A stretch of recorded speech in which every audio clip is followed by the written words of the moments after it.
Ravindra sir नमस्कार। मैं retire army नायब सूबेदार शंकरलाल बोल रहा हूँ सर। सर मैं 26 साल आर्मी में सेवा दे के आया हूँ। तो सर मेरी एक बड़ी प्रॉब्लम आई हुई है सर, आप थोड़ी सी मेरी से मदद करें और थोड़ा सा इस पर ज़रूर ध्यान करें सर। हम लोग बहुत ज़्यादा परेशान हैं। मेरी सिस्टर है मथुरा महावन में रहती हैं, तो उनकी एक बेटी है। जय हिंद, जय भारत, वंदे मातरम। मैं रविंद्र फौजी।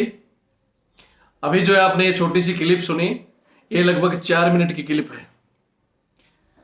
हमारी सेना के एक सूबेदार साहब जिनकी भांजी, उनकी सिस्टर की बच्ची जिसकी तस्वीर आप देख रहे थे, ये उत्तर प्रदेश मथुरा से गायब है। ये आगे अपने ऑडियो में बताएंगे कि कैसे पुलिस इनकी बात को सुन नहीं रही। पुलिस ने पहले बोला इलेक्शन चल रहे हैं, हम और काम में बिजी हैं, मतलब ऐसे बिजी रहते रहते इनकी बात नहीं सुनी गई। और अभी वो लोग जिन्होंने पहले ही धमकी देके इनकी बच्ची को गायब किया है, वो इनकी सिस्टर को भी धमकियां दे रहे हैं कि अभी तेरा भी इलाज कर देंगे। उसके बावजूद मथुरा पुलिस और वहां के एसपी साहब इस मैटर पर ध्यान नहीं दे रहे, क्योंकि ये आम इंसान की बच्ची है। सबसे पहले तो मैं कहना चाहता हूं हमारे फौजी भाइयों को, और कोई आपका साथ देगा नहीं तो आपकी जिम्मेवारी बनती है, ये एक आपका परिवार का हिस्सा बोलते हैं ना, फौज अपने आप को परिवार का हिस्सा मानते हो और फौजी मानते हो, तो इसको इतना वीडियो को ज़्यादा से ज़्यादा शेयर करो, वायरल करो, कि जहां भी ये बच्ची, ये परिवार कह रहा है कि हमें अभी ये भी पता नहीं कि भाई हमारी बच्ची जिंदा है या मार दी गई या उसके साथ कुछ और गलत हुआ है, हमें ये भी नहीं पता है। तो मैं चाहता हूं कि इतना शेयर करो। अगर ये जिंदा है तो आसपास जहां भी है, हिंदुस्तान में ही है, बाहर तो गई नहीं, ताकि इसकी कोई सूचना लग सके। मैं साहब का ये नंबर भी दे रहा हूं आपको, ये साहब का जो आप नंबर देख रहे हो, ये साहब का नंबर है। अगर कोई भी इसकी सूचना मिलती है तो इस नंबर पर दे दो। उसके अलावा जैसा साहब ने बताया कि फौजियों की वास्तव में ये तो सबको पता है, कोई इज्जत नहीं है। आप थाने में जाओगे तो वहां बोलेंगे ओए फौजी बैठ जा चुपचाप, चाहे फौज का जेशो चले जाए चाहे एनशो चले जाए, अगर रिटायर्ड अफसर भी चला जाता है तो उसकी भी इज्जत नहीं है। और उसके कारण भी हम ही हैं, क्योंकि हमारे पहले पुराने अफसर थे जो बीच बीच में पुलिस वालों को डोज देते थे।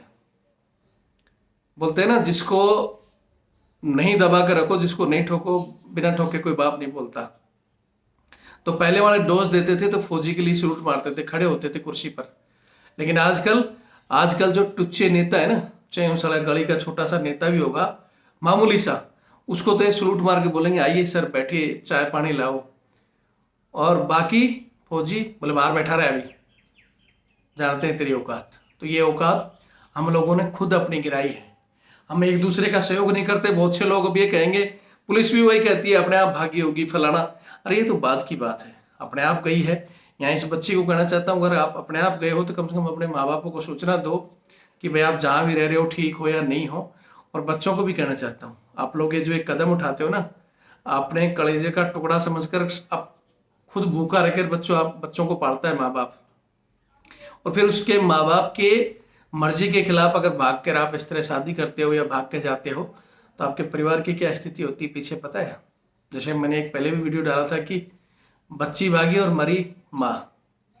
तो ये चीजें उन बच्चों को सोचना होगा कि तुम्हारे पीछे पीछे क्या होता है। और ये फितूर शादी, ये लव मैरिज का ना चुटकियों में उतरता है। मेरे पास रोज फोन आते हैं हमारे खुद फौजी भाइयों के।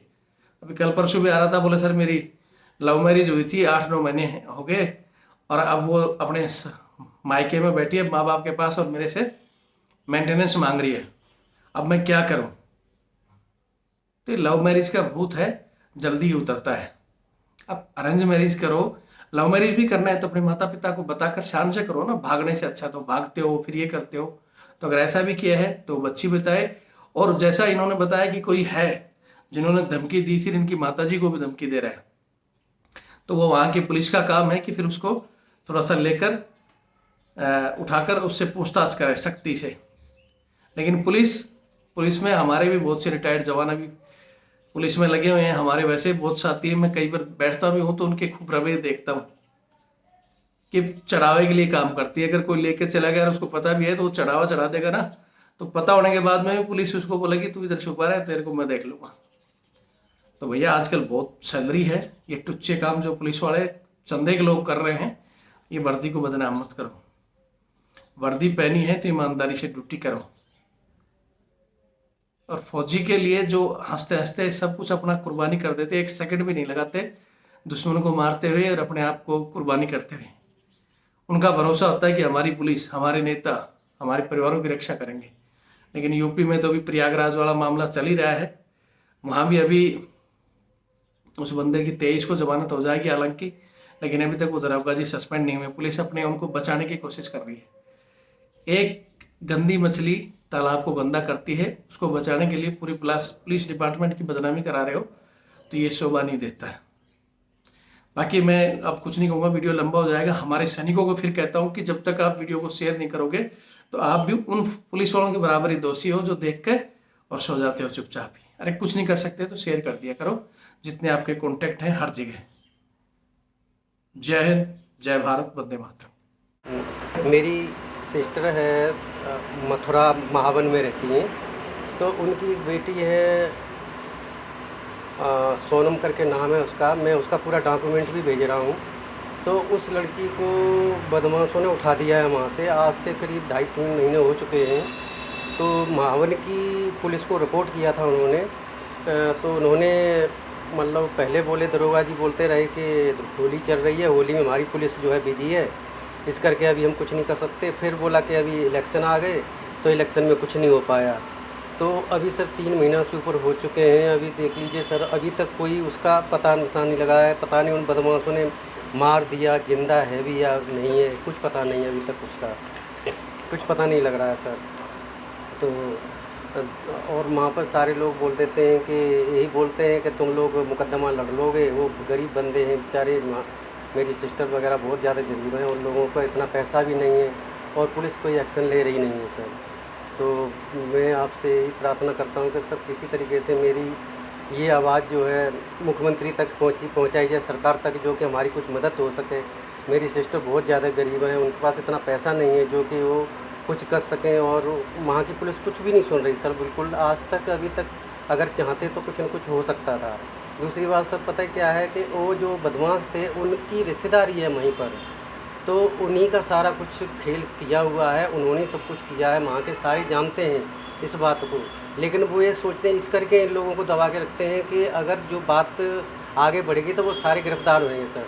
तो अगर ये पुलिस चाहे तो अभी तक पकड़ सकती है, किसी भी तरीके से हो सकता है। तो सर आपसे प्रार्थना मैं करता हूँ कि किसी तरीके से सरकार तक हमारी आवाज़ पहुँचाई जाए और मेरी सिस्टर की मदद करी जाए। उस लड़की को किसी तरीके से वापस लाया जाए, जैसे भी हो, और मतलब उसको वापस लाने की कोशिश करें सर। पता है क्या, अभी तक मेरी सिस्टर आंखों से अंधी तक हो गई है, रो रो करके, उसको दिखाई भी नहीं देता है, वो क्या करें सर। तो बहुत ज़्यादा परेशानी है सर, किसी तरीके से आप हमारी मदद करें। और महावन की पुलिस तो सर नहीं, वो बिल्कुल कुछ नहीं कर सकती है सर, और ना ही आज तक उन्होंने किया। अगर करना चाहते तो अभी तक वो दोनों वो मिल सकते थे। अभी पता नहीं है सर, क्या पता है उन्होंने मार दिया, क्या किया क्या नहीं किया, कुछ पता नहीं है सर। इसी तरीके का केस अभी थोड़े दिन पहले हुआ था हाथरस में, जो आप सब जानते हैं, अभी तक कितना वायरल हुआ था। और अभी सेम केस ये है, लेकिन इसमें कोई पुलिस संज्ञान नहीं ले रही है सर। तो किसी तरीके से सर मथुरा हमारे पुलिस स्टेशन में, या फिर क्या नाम है, मुख्यमंत्री के पास किसी तरीके से हमारी आवाज़ पहुंचाई जाए, जो जल्दी से जल्दी वो जो बदमाश है गिरफ्तार हों और हमें कुछ आश्वासन मिले मेरी सिस्टर को, जो कुछ उभर सके। साथ में उनको अभी खतरा ये भी हो गया है कि उनको भी मारने की धमकी मिल रही है। वो मेरी सिस्टर वगैरह को, उनको भी धमकी मिल रही है सर। तो जल्दी से जल्दी कुछ कार्रवाई करी जाए। तो आपसे यही करूँगा सर मैं, और तो ज़्यादा कुछ नहीं बोलते हुए सर आपसे यही प्रार्थना करूँगा कि सर मेरी किसी तरीके से आवाज़, क्योंकि हम लोग जो है, जो मेरी सिस्टर हैं बहुत ज़्यादा गरीब हैं, वो मेहनत मजदूरी करते हैं सर। वो उनको जैसे बोल देते हैं वैसे ही करते हैं, पता नहीं किस तरीके में। सर आपके पास ही जो रिपोर्ट है उनको जो दी है उन्होंने थाने में, महावन थाने में, वो मैं आपके पास भेज रहा हूँ सर, और उस लड़की का फ़ोटो भी भेज रहा हूँ। तो सर इसके ऊपर थोड़ा जल्दी से जल्दी कृपा करें और मेरी आवाज़ जो है मुख्यमंत्री तक पहुँचाई जाए, और थाने और मथुरा मथुरा पुलिस एसपी तक मेरी आवाज़ पहुंचा दी जाए, जिससे कि कुछ सुनवाई हो सके सर।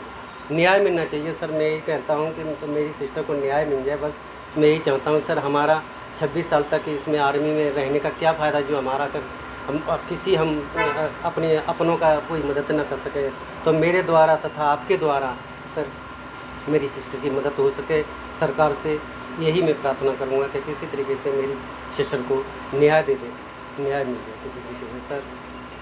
ठीक है, थैंक यू सर, आपका बहुत बहुत